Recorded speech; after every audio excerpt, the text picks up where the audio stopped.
Welcome back दोस्तों, movie show time पर आप सभी का स्वागत है। अभी हाल फिलहाल किल मूवी देखी थी जिसमें राघव जुयाल को देखा। भाई साहब क्या एक्टिंग करी यार, लड़के ने छा गया, गुरु छा गया, एकदम जबरदस्त। भले ही विलन का किरदार निभाया हो लेकिन पूरी मूवी में सिर्फ अपना लड़का राघव जुयाल ही छाया रहा। और अब वह G5 पर नई वेब सीरीज लेकर आ गया है 11/11 कोरियन वेब सीरीज सिग्नल की। इस हिंदी अपडेशन सीरीज को काफ़ी अच्छा रिस्पॉन्स मिल रहा है और लोगों ने सबसे ज़्यादा देखा है हाल फिलहाल में इस सीरीज को। कहानी कड़क है, इसमें कोई दो राय नहीं है, लेकिन इसके अलावा जिस तरह से इसे एग्जीक्यूट किया गया है वो भी काबिले तारीफ है। बैकग्राउंड म्यूजिक से लेकर कलाकारों की एक्टिंग तक सब कुछ दमदार है। राघव जुयाल हर प्रोजेक्ट की तरह इस बार भी अपना बेस्ट देने में कामयाब हुआ।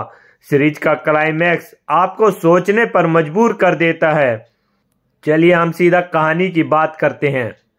टाइम ट्रेवल यानी समय यात्रा एक ऐसा विषय है जिस पर अभी तक तमाम फिल्में और वेब सीरीज बन चुकी है। हर बार मेकर्स समय यात्रा की अलग और अनूठी संभावनाओं को तलाशने की कोशिश करते हैं। राघव जुयाल और कृतिका कामरा की वेब सीरीज 11/11 की कहानी भी इसी कॉन्सेप्ट पर आधारित है। यह सीरीज 3 अलग अलग समय 1990, 2001, 2016 में हो रही घटनाओं को आपस में जोड़ती है। राघव जुयाल ने एक ईमानदार और जिद्दी पुलिस अफसर युग गारिया का किरदार निभाया है जो एक ऐसे केस को हल करना चाहता है जिसकी एक कड़ी को उसने बचपन में जिया है। युग एक female police officer Wamiqa Kritika Kamra को रिपोर्ट करता है। वामिका कुछ हद तक युग से जलती है लेकिन उसके टैलेंट पर भरोसा भी करती है। कहानी एक ऐसे टाइम फ्रेम में शुरू होती है जहां कानून और न्याय व्यवस्था से जुड़े बड़े बदलाव होने जा रहे हैं और 15 साल पुराने हर केस को क्लोज कर दिया जाएगा। एक 11 साल की बच्ची की हत्या के केस को सुलझाने की जिसमें एक मेजर ट्विस्ट तब आता है जब स्टोर रूम में कबाड़ पड़े एक वॉकी टॉकी की लाइट्स अचानक ऑन हो जाती है और इसमें बैटरी ना होने के बाद भी ठीक 11:11 पर बजने लगता है और इसे हमारे अफसर युग आर्या उठाते हैं। दूसरी तरफ सूर्य अंटवाल नाम के एक अफसर इस पर रिपोर्ट करते हैं।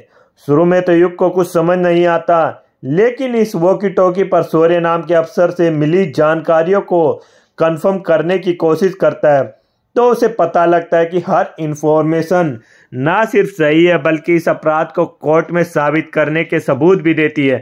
चीजें कुछ ऐसा मोड़ लेती है कि युग और वामिका साथ में मिलकर इस बच्ची वाले केस को सुलझाने की कोशिश करते हैं और आरोपी को पकड़ भी लेते हैं। लेकिन यह केस न्यूज में इतना वायरल होता है कि सरकार ऐलान करती है कि 15 साल पुराने आपराधिक मामले वाले केस नहीं बंद किए जाएंगे।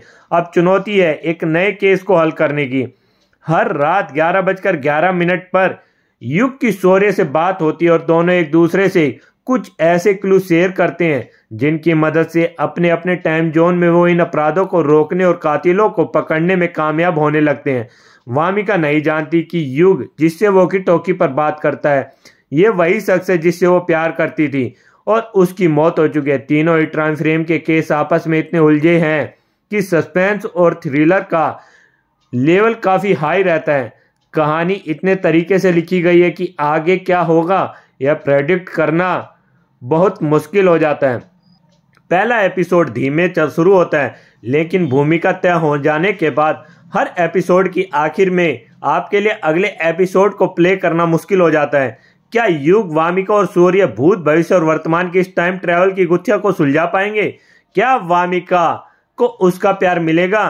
क्या उन अपराधियों को उनके लिए उनके किए की सजा मिलेगी जिनकी ये ऑफिसर्स पड़ताल में लगे हुए हैं? और सबसे बड़ा सवाल कि वॉकी टॉकी पर ये सिग्नल रात के ठीक 11:11 पर ही क्यों आते हैं? काफी कुछ इसमें अधूरा छोड़ दिया गया है जिसे सुलझाने के लिए आपको अगली सीरीज का इंतजार भी करना पड़ेगा और उसे देखना भी होगा। तो जाइए इस सीरीज को देखिए, आपको बड़ा एंटरटेनमेंट और मजा आने वाला है। तो चलिए फिर मिलते हैं मूवी शो टाइम पर एंटरटेनमेंट के साथ।